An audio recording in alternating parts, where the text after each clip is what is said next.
Hi, so I'm going to talk to you very quickly about another deposit claim that I've been dealing with for a client.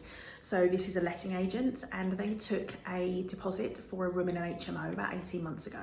Deposit was £500.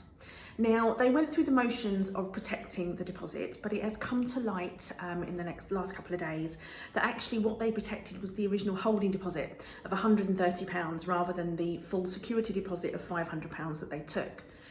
The tenants realised this and obviously got some advice somewhere and has come to the agent directly and demanded 3 times the value of the deposit to be paid to them directly, or they're going to go to court.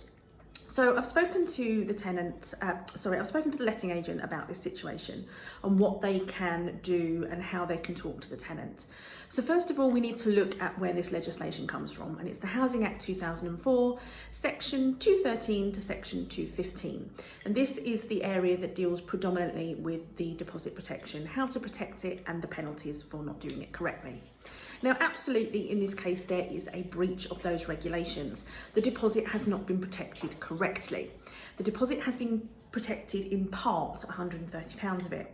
So what would the tenant really be entitled to here, and how would the process work? So first of all, the tenant wouldn't be entitled to 3 times the value of the deposit. That's the maximum penalty that can be awarded in anywhere where there's a breach of either the prescribed information, protecting of the deposit, and all the other elements that go with it. That's a maximum, let me remind you. So that would be somebody who breaches the regulations on a regular basis, or did it out of malice, or somebody who really should have known better. I believe in this situation, should it go to court, a judge would award 1 times the value of the deposit plus the return of the deposit in full.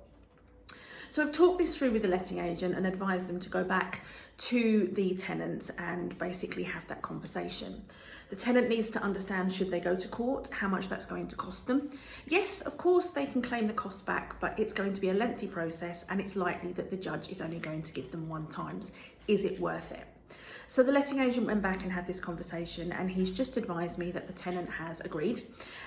So they've returned the original deposit of £500 in full, and they have given 1 times the deposit as compensation, which is another £500. So we've gone from an original claim of 3 times the value of the deposit plus the deposit, so that would have been £2,000, to a payment to the tenant of £500 of compensation. So it just goes to show, just because a tenant or a tenant's representative of a solicitor, it doesn't necessarily mean that the penalty is awarded at the full maximum cost. You can negotiate these. So yet another win for a client of mine, a claim for £2,000 down to £500. Thank you.